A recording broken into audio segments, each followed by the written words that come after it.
you're breaking through because by the weekend and the astrology side, you are moving on. Welcome to Cards and Constellations with Bonnie Morris and Don Rumor Rivera from Sonoran Mystic Tarot. Here, we blend astrology and tarot to guide you through the twists and turns for the week ahead. Don't forget to hit subscribe and share. Let's dive into your cosmic journey together. We start with the moon.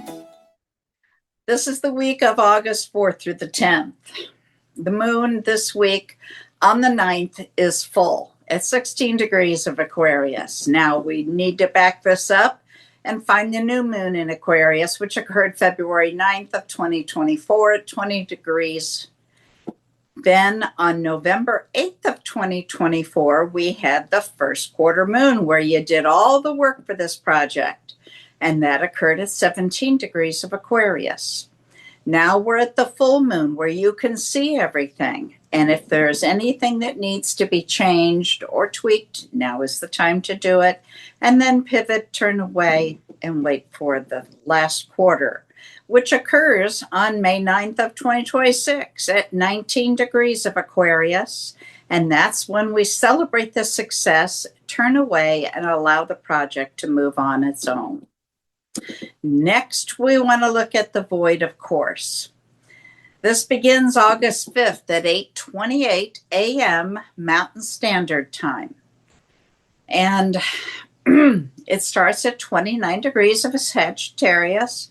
And then at 10:04 a.m., it enters Capricorn and the void ends. Wow, 2-hour void. That's normal. Next, we go to August 26th at 10:59 a.m. The void, of course, begins at 12 degrees of Capricorn.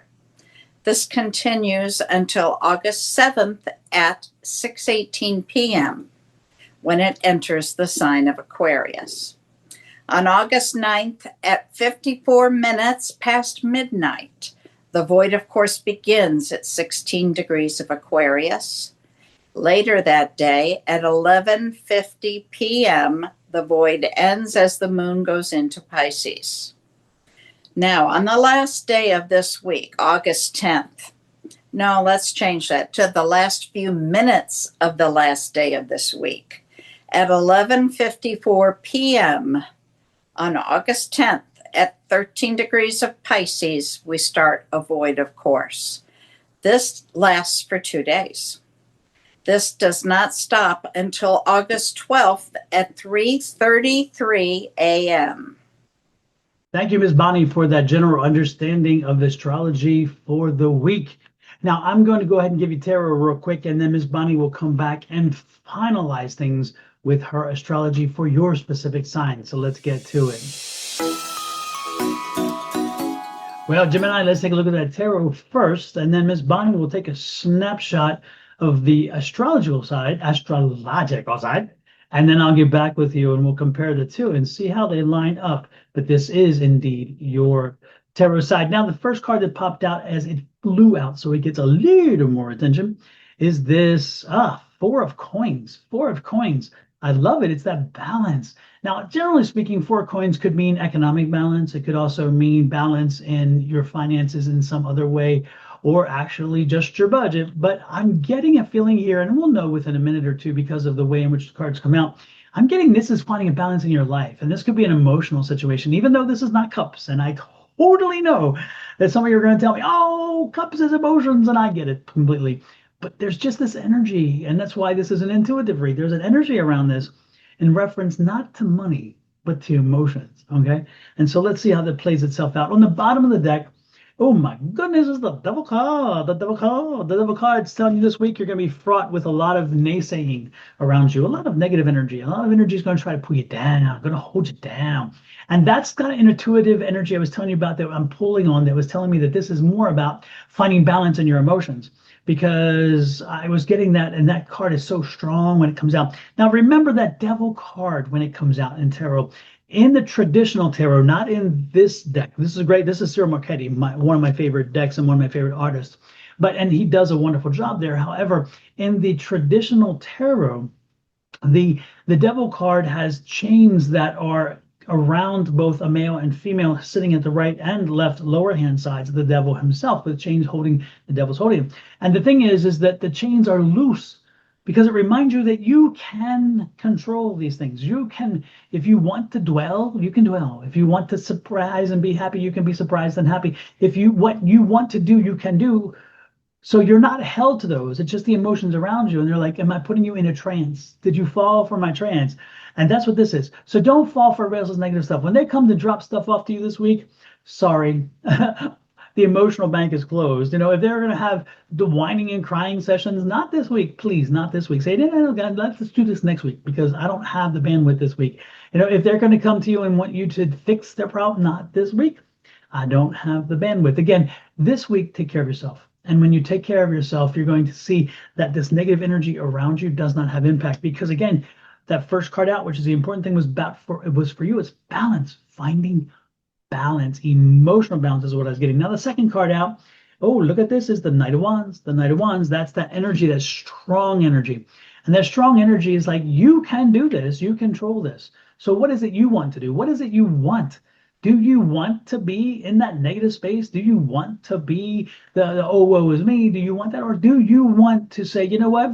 Again, I'm moving forward. I am tired. I'm just tired of being tired. I'm tired of being listless. I'm tired of being frustrated. Let's get that back to balance. So where we are emotionally balanced, which then brings us to a physical balance, because then we'll be wanting to work out more. We'll be looking at ourselves in a different way. We'll also be at a spiritual balance because we're like, you know what? I'm feeling better and I'm open to the universe, hearing what they're saying. So many different things. And look at this. An 8 of Swords. Again, that's where our space is if we're not careful and the people around us are there. We have not been able to move forward because we fell out of balance. And that's the stuck part. Again, the king is saying, get us unstuck. So, but it's also saying you are who gets you unstuck. Nobody else. Nobody else. So if you want to bring the balance, which is the card here, if you want, and sorry, one of those just flew off the thing here, and I need to hold them up because I do from time to time. If you want to improve your situation emotionally, physically, whatever, again, finding the balance in your life, you got to do it. Nobody else can do it. And yeah, is it going to be a struggle? Absolutely, because you, again, are sometime right now, you're just in this headspace, but you got to get yourself through it. And when you do, wonderfully enough, that Swords comes out, and that is that 7 of Swords. Again, people around you, they're going to show themselves. Oh, I want to, because it's all about them. And we got to stop that. So now let's take control of this. This is that King of Coins, King of Abundance. He's saying, you know what? We're shifting all this. We're moving around. And we are now moving forward to a happier me. The rest of you, go sit down. Go sit down. You're on timeout at least for a week, if not more, because they cannot bring you down. You do not want them to do that, okay? It's a really dark space for you right now. All I can tell you is lift up yourself, get yourself in a very much better place. When I was saying 4 coins, that was 6 of coins, by the way. We both know what I was meaning by that. But I was finding that balanced energy. I'm not surprised because, again, we're back to the actual 4 of coins. So again, finding that balance. 6 is the scales, by the way. 6 is the balance, but 4 is the balance and budget specifically, and conversation around budget. But it's budget of your energy, budget of your time, budget of your feelings, budget of your emotions. It's all about balance. So let's get to it. You have a heavy, heavy energy this week, Gemini. I send you love, light, and blessings. I'm telling you, you need it. Ms. Bonnie, what do you say with the astrological side that can give these folks some open relief, helping them understand that I'm trying to help them get beyond this emotional morass and more to an emotional happiness and joy? What you got, Ms. Bonnie? All right, Gemini, Mercury is in an opposition to Pluto. So there's some tug of war going on between the planet of communication and technology and the planet of change. So something's going to have to change. We start off the week with the kite that we've been dealing with, and it's been leading us towards Saturn in an opposition with Mars. So you've got action and restriction here, wanting to be a little more assertive, but you feel restricted. We come really, really close to having a grand cross. We're a couple more degrees and we've got it. It is also called a grand square. Now, we've been having Mars and Saturn in an opposition and one between Venus and the moon. So you've got all your feelings playing tug of war with your romance and money. So you've got emotional comfort and relationship desires. You've always had a yearning for connection, but it seemed to have a difficult time with that.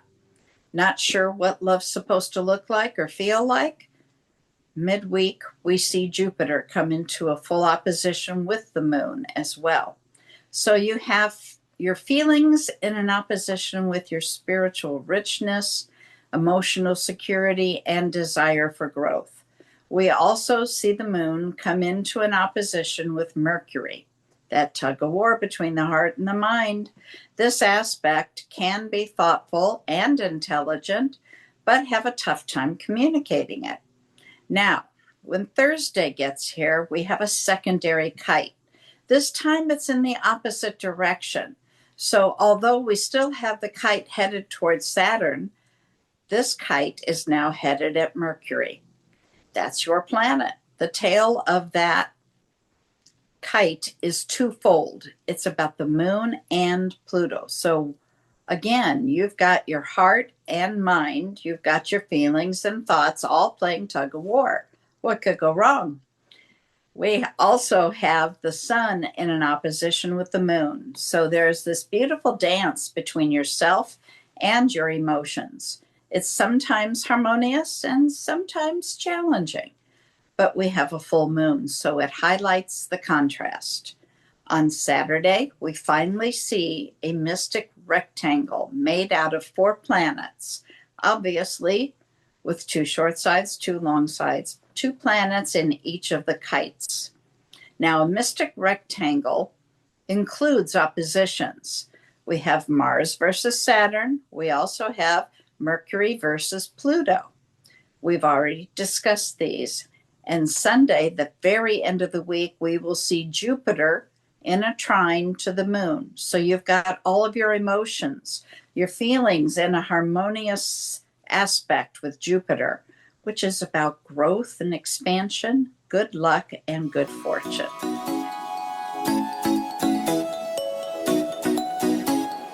Well, it seems like the astrology side and the tarot side lined up again. It's all about emotions. You are all in your feels, as they say. But you know what? The good part is with both sides, you're breaking through because by the weekend and the astrology side, you are moving on. You are getting into the happy space and you are dealing with it through the week, but you're dealing with it in a very positive way. But by the time the weekend comes on the astrology side, you heard breakthrough, move forward, loving it. And during the tarot side, it was you getting it into control. So that takes the week, right? And then by the week's end, that king came out and he's like, I've got this now. And again, just putting people on timeout, putting things on timeout, taking control, and making sure that you're putting yourself as priority 1. Gemini, I'm thinking we got a winner here, and I know you can do it. While you're doing that, I'd appreciate also if you would show us a little love by hitting that like, share, subscribe, and follow buttons. When you subscribe to Sonoran Mystic Tarot right here, you help me grow my channel, and I would appreciate that. Additionally, share it out. Other people need to hear this information, and Bonnie and I are the only 2 doing the astrology and tarot on the internet at this point. So with that said, have an amazing week. Also, please pop over to Your Love Goddess. If you're on my side, go to Your Love Goddess, which is Miss Bonnie's page, and subscribe on hers as well. If you're on hers, pop over to mine, Sonoran Mystic Tarot, and do the same. And if you're so inclined, please check out Cards and Constellations. This is our only combined channel. The other 2 are individuals. And therefore, when you follow and subscribe to any of them, you get notices anytime we go live or we post something, which is frequent.